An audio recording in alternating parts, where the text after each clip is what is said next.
Hola, ¿qué tal a todos? Como complemento a tu curso de manejo, Autoescuela del Pacífico te brinda este manual virtual de educación vial. Sabemos de antemano que las normas y reglamentos son muy amplios y abarcan no solo a conductores, pues peatones, ciclistas y motociclistas son también usuarios de la movilidad ciudadana y por lo tanto están sujetos de igual forma por sus derechos y obligaciones. Destacaremos en este manual los temas básicos y absolutamente necesarios para iniciar tu aprendizaje como nuevo conductor. Y sin más preámbulo, Autoescuela del Pacífico te da la bienvenida. Empecemos por lo que es la definición de un conductor defensivo. Según los manuales de vialidad, tenemos que un conductor defensivo es aquel que maneja atento al camino y sobre todo muy al pendiente de los demás conductores que tiene a su alrededor. Esto le va a permitir anticiparse y evitar situaciones de riesgo que pudieran desembocar en un accidente vial. En otras palabras, podemos decir que el conductor defensivo es aquel que maneja respetando las normas y los reglamentos de tránsito. Tenemos 4 tipos de licencias principales. Aprendiz. Esta licencia se tramita a partir de los 16 años cumplidos. Es necesario tener previo consentimiento de alguno de los padres. Asimismo, debe tomar un curso de educación vial. Cabe señalar que esta licencia solo autoriza conducir vehículos particulares en categoría de automóvil en horario de 6 de la mañana a 10 de la noche. Automovilista. Esta licencia se puede tramitar a partir de los 18 años y autoriza a su titular a conducir vehículos con capacidad máxima de 11 pasajeros o bien de 1 tonelada de peso. Motociclista. Esta licencia se puede tramitar a partir de los 16 años y autoriza a su titular a conducir vehículos automotores de 2 o más ruedas de los clasificados como motocicletas. De chofer. Esta licencia se tramita a partir de los 21 años cumplidos y autoriza a su titular a conducir todos los vehículos automotores, incluyendo maquinaria agrícola y de construcción. Tiene como excepción que no puede manejar motocicletas. Como dato extra, las licencias de automovilista, motociclista y chofer tienen una vigencia máxima de 4 años. Por otra parte, la licencia de aprendiz tiene una vigencia máxima de 2 años. El reglamento de tránsito es muy claro en cuestión de seguridad, además de decretar que todo vehículo debe estar mecánicamente en perfectas condiciones. También menciona que los conductores deben estar aptos física y mentalmente al momento de conducir, así como portar los documentos de permiso de circulación, los cuales son licencia vigente portable siempre que se conduzca un vehículo, placas y tarjeta de circulación legibles y visibles en todo momento, y muy importante, portar la póliza de seguro que ampare por lo menos daños a terceros. Se recomienda guardar como contacto el número de póliza y el teléfono de la aseguradora. Toda ciudad tiene límites de velocidad establecidos en sus reglamentos. Esto es para que el tráfico se haga de una manera más segura.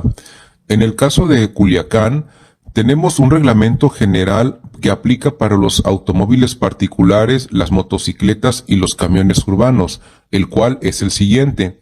Circulando en la zona urbana, que es toda la ciudad, el límite de velocidad reglamentario debe de ser 40 km por hora como máximo. Al pasar por escuelas y hospitales debemos reducir la velocidad a un máximo de 20 km por hora.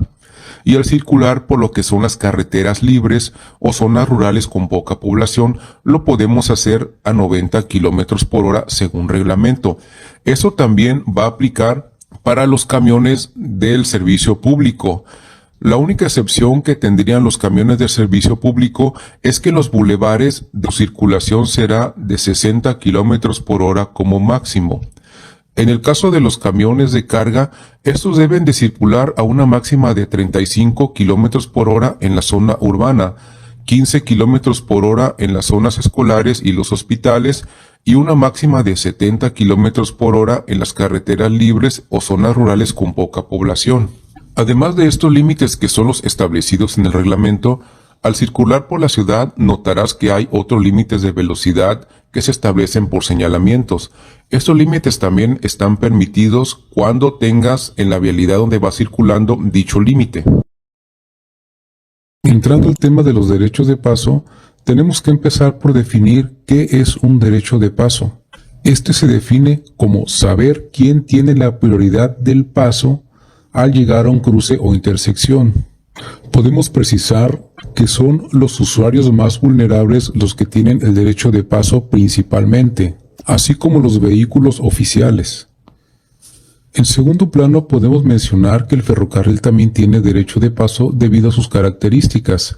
Asimismo, las calles más amplias y con más tráfico también tienen derecho de paso, de igual manera las calles de pavimento sobre las de terracería. El tema de las vialidades es uno de los de mayor importancia, pues la mayoría de los nuevos conductores tienen un conocimiento muy escaso sobre la reglamentación de las mismas.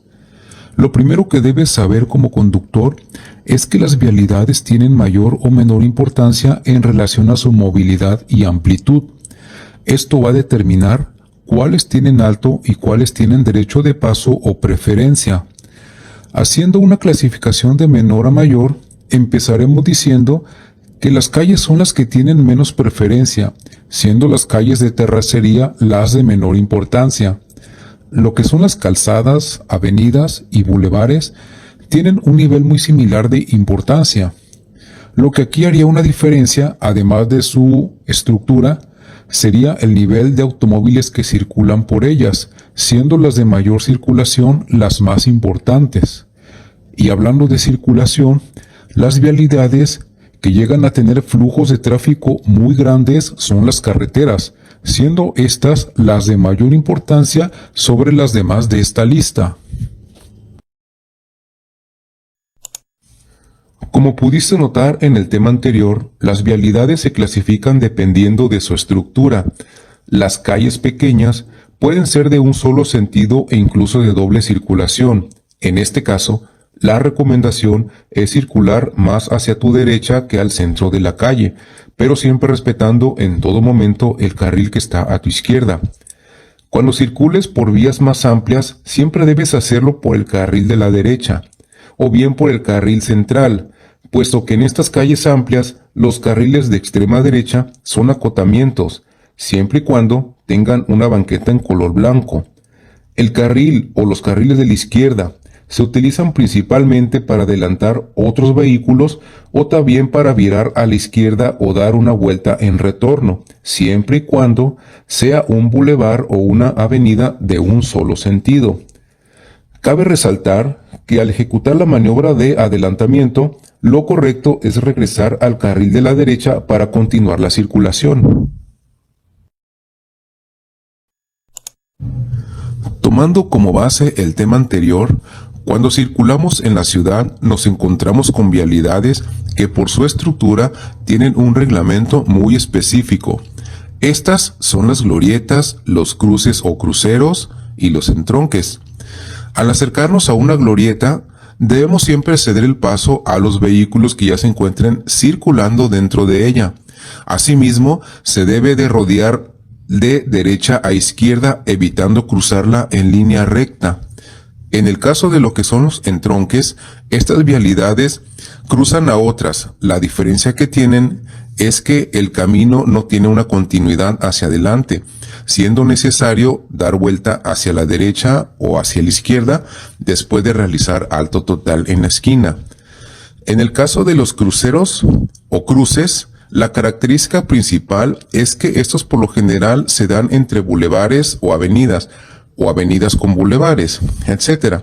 Y como estas vialidades son principales, requieren tener señalizaciones de alto. En caso de que no sea de esta manera, todos deberán hacer alto al llegar al cruce y ceder el paso a los vehículos que se encuentren a su derecha o bien ceder el paso a los que ya estén adentro del cruce. Siguiendo con el tema de los derechos de paso, en las zonas pobladas es común que el ferrocarril cruce dentro de estas, Por tal motivo, al aproximarse a una vía férrea, se debe actuar con mucha precaución. Siempre disminuye el volumen de tu estéreo para que puedas escuchar mejor cuando se aproxime el tren, y también evita realizar alto muy cerca de las vías. Lo correcto es que te quedes detrás de 5 metros antes de llegar a estas. Y de la misma forma, cuando escuches el sonido de una sirena, ten considerado buscar abrir paso hacia el acotamiento.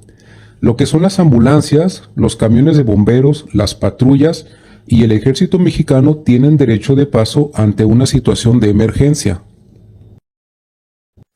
Otro de los rubros muy importantes en temas de vialidad son los señalamientos. Estos a su vez están clasificados por su tipo y por su función, pero todos se derivan en dos grandes grupos. Las señales horizontales, que son aquellos símbolos, aquellas rayas y letras aplicadas sobre el pavimento, y las señales verticales, que son aquellas que vemos instaladas sobre los postes, y estas a su vez se subdividen en electromecánicas, en señales gráficas o fijas y en señales manuales. A continuación vamos a ver cada una y sus características. En referencia a las señales horizontales, lo más común que llegamos a ver, ya sea en carretera o en la ciudad, son la raya discontinua. Esta nos indica que podemos realizar una maniobra de rebase porque se tiene buena visibilidad al frente. Raya continua. Esta nos indica que no debemos de realizar una maniobra de rebase porque no se tiene visibilidad al frente. Generalmente esta raya la encontramos en las curvas, en las pendientes o en los puentes angostos. Línea cebra o líneas de cruce peatonal. Esta generalmente la encontramos en las intersecciones y es por donde debe de cruzar el peatón. Todo automovilista debe de realizar alto total antes de llegar a estos cruces. La característica principal de los señalamientos electromecánicos verticales es principalmente que funcionan con electricidad. Tal es el caso de los semáforos común que vemos en las calles, así como los semáforos peatonales. Las luces del vehículo también son señalamientos electromecánicos. Las señales fijas, o también llamadas señales gráficas, se dividen en tres principales grupos: las preventivas y preventivas por obras.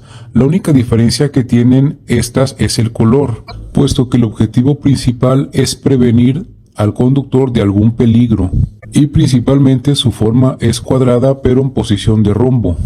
La siguiente clasificación son las señales restrictivas. Estas tienen como objetivo señalar limitaciones o restricciones sobre la vía de circulación. La característica principal que estas tienen es que el fondo es blanco y tienen un círculo rojo. Asimismo, debemos resaltar que en el caso del letrero de alto y el cede al paso, estos serían los únicos con formas distintas. En el caso del alto, este es un octágono con el fondo en rojo. En el caso del cede al paso, esta es una señal triangular invertida con el fondo en blanco y las letras negras. Estas son más comunes verlas sobre las carreteras. Cuando observamos una señal que nos indica el kilómetro o la ruta, estamos hablando de una señal de identificación. Las señales de destino creo que son las más comunes que vemos en las carreteras y las identificamos fácilmente por el fondo verde y las letras en color blanco. Este tipo de señalamientos nos indican principalmente los kilómetros que faltan para llegar a nuestro destino, así como el nombre de localidades y ciudades. Los señalamientos de servicio son quizás los más representativos de este grupo por su color azul. Estas señales nos indican principalmente lugares turísticos, asistencia médica, restaurantes o gasolineras. Cuando hablamos de señales, principalmente a nuestra mente vienen los que vimos en el apartado anterior. Sin embargo, en las calles nos vamos a topar comúnmente con algunos conductores, ciclistas o bien agentes de tránsito haciendo señalizaciones manuales. Conocer estas es fundamental para prevenirnos y evitar accidentes. En el caso de automovilistas y ciclistas, estos utilizarán su brazo izquierdo para hacer este tipo de señales. Pero en el caso de agentes de tránsito, estos, además de utilizar sus brazos, utilizarán también su cuerpo o utilizarán herramientas como el silbato para hacer señalizaciones sonoras. Cada vez que salgamos al tráfico, nos toparemos con innumerables situaciones de riesgo. Definitivamente, algunas de estas escapan de nuestro control. Es por esto que como conductores tenemos que ir muy atentos a nuestro alrededor, pero principalmente tomar nuestras propias medidas para minimizar estas situaciones al máximo. Una de estas medidas es la distancia prudente que yo como conductor responsable debo respetar en todo momento. Según el reglamento de tránsito, nos indica mantener una distancia mínima de 3 metros entre vehículos y 1,5 metros de distancia lateral, pero mucho ojo, esta distancia, y me refiero a la distancia entre vehículos, es relativa a la velocidad de circulación, es decir, que mientras más velocidad incrementes, la distancia también lo debe hacer, a razón de 4 metros por cada 15 kilómetros por hora de velocidad aumentada. Y como ejemplo, si tú circulas a una velocidad de 10 kilómetros por hora, debes de ir al menos a 3 metros de distancia del carro que está delante. Si aumentas tu velocidad a 25 kilómetros por hora, la distancia también debe de aumentar a 7 metros. Y circulando a 40 kilómetros por hora, la distancia mínima debe de ser de 12 metros. Una herramienta muy eficaz al momento de medir distancia del carro que va delante de nosotros es la regla de los 2 segundos, la cual nos dice que busquemos un punto fijo en el horizonte. Cuando el vehículo que viene delante de nosotros pase en ese punto, empezamos a contar 1101, 1102. Al término de este conteo no debemos de haber pasado este punto, puesto que eso significaría que vamos muy cerca del vehículo que va delante, pero si no hemos pasado el punto, indica que vamos a buena distancia del carro que está delante de nosotros.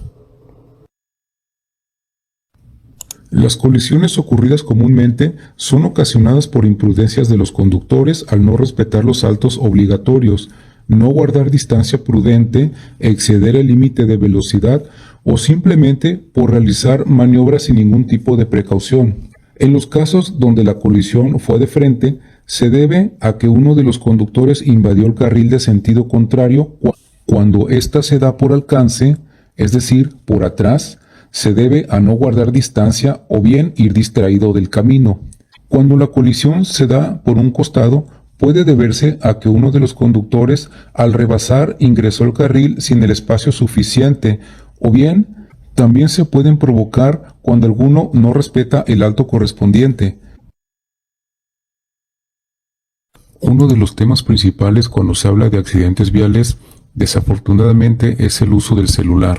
Cuando contestamos llamadas, perdemos atención al camino y peor aún, cuando contestamos mensajes. El reglamento de tránsito menciona que no debemos de contestar llamadas mientras conducimos. Sin embargo, tratándose de alguna llamada de emergencia, lo preferible es moverse hacia el acotamiento para tomar la llamada, o bien, si tenemos auriculares Bluetooth, podemos contestar una llamada que no exceda más de los 2 minutos. Puesto que después de este tiempo se pierde toda atención al camino. Como recomendaciones finales, toma en cuenta lo siguiente: al conducir en condiciones de noche, de lluvia o de neblina, siempre lleva una distancia el doble de lo que llevarías comúnmente. Asimismo, enciende tus luces, no excedas el límite de velocidad y ve más atento al camino.